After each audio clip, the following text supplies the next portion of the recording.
Hello friends, स्वागत आहे तुमचं माझ्या चॅनलवरती।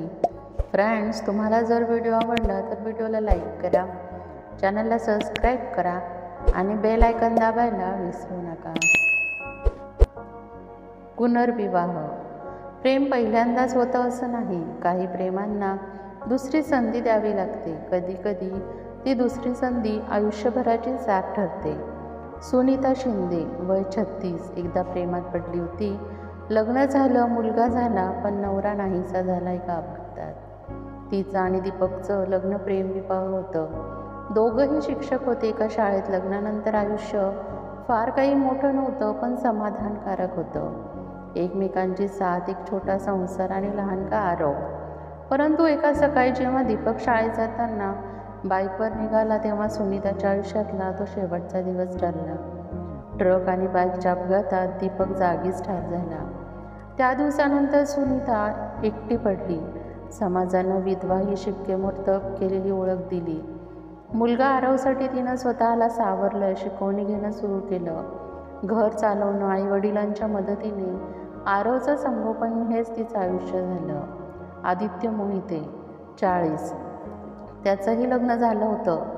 त्याच्या पत्नीला गर्भधारणेदरम्यान काही गुंतागुंती झाली। बाळासोबतच तीही दगावली। आदित्यचं हृदयही त्या दिवशी थांबलं होतं, जिवंत असूनही। दोन तुटलेली माणसं वेगळ्या वाटांवर चाललेली, पण एक दिवस एकत्र आली एका मराठी साहित्य संमेलनात। आदित्य तिथे वक्ता होता, सुनीता श्रोता होती। त्या संमेलनात दोघांचं सहज ओळखीनं बोलणं झालं। मग दरवर्षी हे संमेलन त्यांचं निमित्त झालं भेटीचं। सहज गप्पा, हळूच मैत्री, मग दर महिन्याला एक चहा, हे सगळं होतं। पण कोणताही अपेक्षाचं ओझं नव्हतं। दोघांनाही ते मोकळं वाटायचं, पण तोंड देखला होता समाजाचा। मग एक दिवस आदित्यने स्पष्ट विचारलं, सुनीता, आपण दोघंही एकटे आहोत, दोघंही तुटलेलो आहोत, आणि आपण दोघांनीही पुन्हा माणूस म्हणून उभं राहण्याचा प्रयत्न करतोय। आपलं नातं लग्नाच्या वळणावर जाऊ शकतं का? सुनीताला वावटळ भासली। लोक काय म्हणतील? आरवला स्वीकारतील का? माझं वय, माझं विधवापण, तुझं समाजातलं स्थान, हे सगळं ऐकून आदित्य हसून म्हणाला, लोक काय म्हणतात हे मी फार आधीच थांबवलंय ऐकणं। मी तुला तुझ्या मुलासकट स्वीकारायला तयार आहे, पण हो म्हणणं तुझ्या मनावर आहे। घरच्यांची भीती होती, तरी हिंमत करून सुनीताने हे विचार तिच्या आईवडिलांपाशी मांडले। आदित्य हादरले। वयाच्या 36व्या वर्षी तू पुन्हा लग्न करशील? लोक काय म्हणतील? पण तिने न थांबता सांगितलं, मी विधवा आहे, पण जिवंत आहे। माझं मनही आहे। आरवला एक माणूस म्हणून सांभाळण्यासाठी मला एक खांदा हवा आहे, केवळ सहानुभूती नव्हे, तर एक साथीदार म्हणून। तिच्या आईचं मन हेलावलं, वडिलांचंही। ते म्हणाले, जर तो खऱ्या अर्थाने तुझा सखा असेल तर आम्हाला विरोध नाही। पण यावर आरवचं उत्तर काय असेल? आता तो 10 वर्षाचा होता। त्याला हे सगळं समजावं लागणार होतं। सुनीता म्हणाली, आरव, तुला आठवतं का आपण एकदा सांगितलं होतं की देव सगळ्यांना दुसरी संधी देतो? आरवने मान डोलावली। माझं आणि तुझं आयुष्यही अशीच दुसरी संधी घेऊन पुढे जावं असं मला वाटतंय। आदित्य काका खूप चांगले आहेत, तू त्यांना आवडतोस आणि त्यांचं मनसुद्धा मोठं आहे। तुला नको असेल तर मी नाही करणार लग्न, पण तुझी आई आहे म्हणून मी केवळ आई नाही, तर मी एक स्त्री देखील आहे। आरव थोडा शांत राहिला, नंतर म्हणाला, आई, जर तुम्ही आनंदी असाल तर मीही आनंदी राहील। आणि उगवली पुन्हा उगवती संध्या। आदित्य आणि सुनीताचं लग्न फार मोठं नव्हतं, घराच्या घरात, मित्रपरिवारात, पण प्रत्येकाच्या डोळ्यात अश्रू होते। कोणी बोललं, खरंच अशा लग्नांना आशीर्वाद द्यायला देवही थांबेल। लग्नानंतर आदित्य आणि आरवमध्येही नातं जुळायला लागलं होतं। आरव त्याला बाबा म्हणायला लागला नाही, पण आदित्य काकाच्या प्रेमात तो गुंतला। आदित्य त्याला शाळेत सोडायचा, क्रिकेट खेळायचा, अभ्यास घालून द्यायचा, आणि सुनीता, ती पहिल्यांदा पुन्हा सजली होती। पुन्हा आरशात पाहिलं, पुन्हा स्वतःला सुंदर म्हटलं।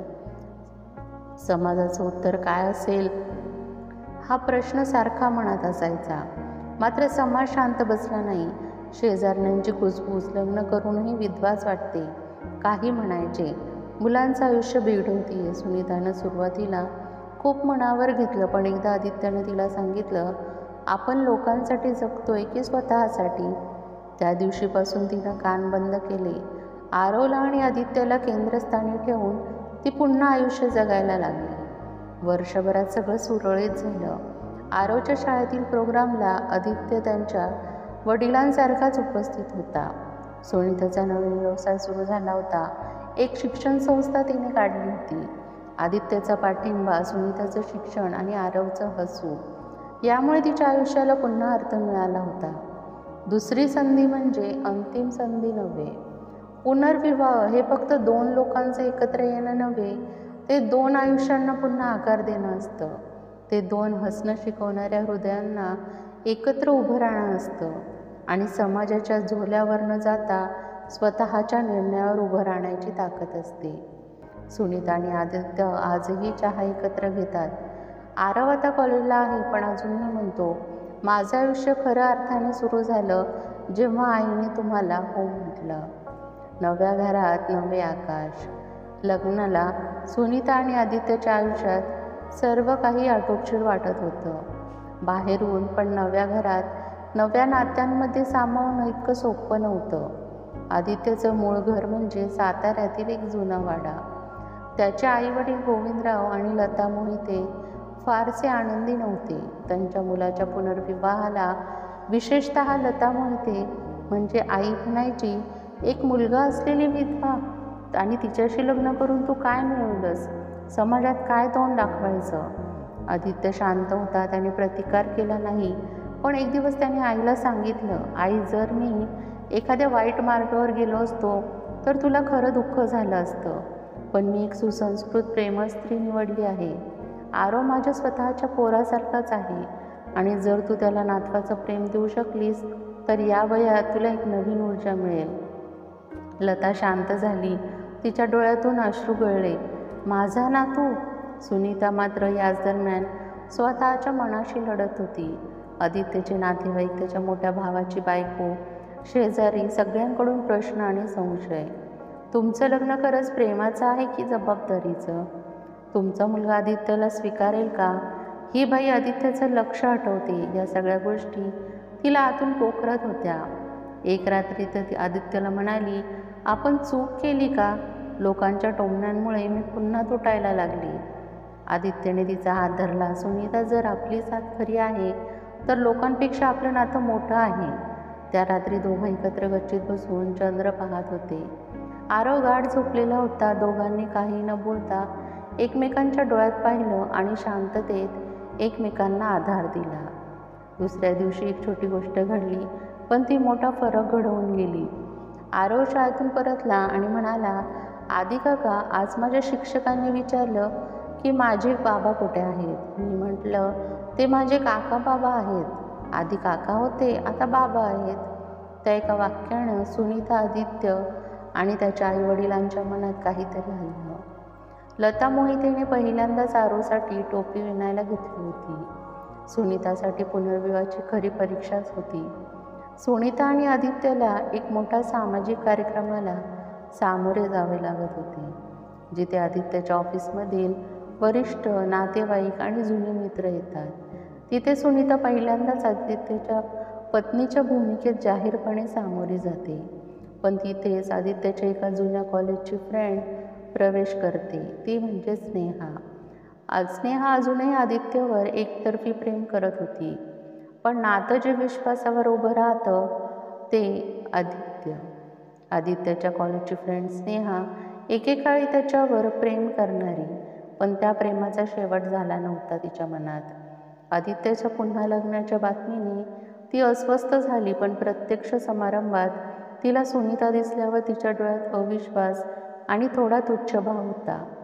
हीच ती? स्नेहा म्हणाली हसतच. सुनीताने तिचं हसणं समजलं. ती काहीच बोलली नाही. पण त्या रात्री घरी आल्यावर, मी काही तुझ्या भूतकाळाला विरोध करत नाही, पण लोक जेव्हा मला दया म्हणून बघतात तेव्हा वेदना होते. आदित्यने शांतपणे तिच्या पाठीवर हात ठेवला. माझं भूतकाळात प्रेम नव्हतं, आदर होता, पण जेव्हा तू माझ्या आयुष्यात आली तेव्हा मला प्रेम काय असतं हे उमगलं. मी तुझी निवड केली आणि ती आयुष्यभराची आहे. दुसऱ्या दिवशी स्वीकाराची वाट उगवली.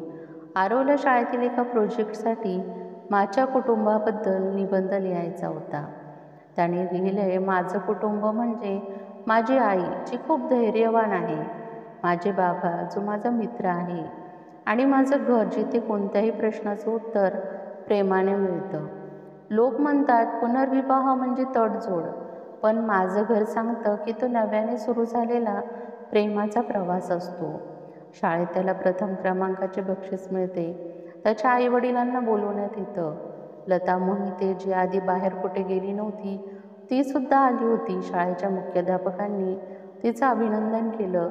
तुमचे नात समजण्यासाठी आदर्श आहे. त्या दिवशी सुनीता आणि आदित्यचं लग्न केवळ त्याचं राहिलं नाही, ते समाजाचं उदाहरण बनलं होतं. 2 वर्षानंतर आदित्य आणि सुनीता त्यांच्या नवीन घराच्या बाल्कनीत बसले होते. खाली आरव आणि त्याचे मित्र क्रिकेट खेळत होते. लता मोहिते स्वयंपाकघरातून गुळपोळीचा वास दरवळत होती. सुनीता म्हणाली, कधी वाटलं नव्हतं की आयुष्य इतकं शांत सुंदर होईल. आदित्य हसला, माझ्यासाठी आयुष्य त्या दिवशी सुरू झालं जेव्हा तू हो म्हणालीस. सुनीताच्या डोळ्यातलं पाणी लपत म्हणाली, पुनर्विवाह म्हणजे केवळ लग्न नव्हे, तो स्वतःला पुन्हा एकदा स्वीकारण्याचा प्रवास असतो. शेवटच्या पानावर या कथेतील सुनीता, आदित्य आणि आरव यांचं नातं आपल्याला एक गोष्ट शिकवतं. प्रेमाला दुसरी संधी देणं म्हणजे मागील गोष्टी विसरणं नव्हे, तर नव्याने श्वास घेणं असतं. समाज कितीही विरोध करत असला तरी जेव्हा नातं विश्वासावर उभं राहतं तेव्हा ते नशिबालाही वाकवू शकतं. दुसरी संध्या संपली, पण आयुष्यात अशी अनेक दुसऱ्या संध्याकाळी येतात, ज्या आयुष्याची नवीन पहाट ठरतात. फ्रेंड्स, तुम्हाला व्हिडिओ कसा वाटला हे कॉमेंट बॉक्समध्ये नक्की सांगा. व तसंच तुम्हाला जर व्हिडिओ आवडला असेल तर व्हिडिओला लाईक करा, चॅनलला सबस्क्राईब करा आणि बेल आयकॉन दाबायला विसरू नका, जेणेकरून सर्वात आधी नोटिफिकेशन तुमच्यापर्यंत पोहोचेल. व्हिडिओ बघितल्याबद्दल धन्यवाद.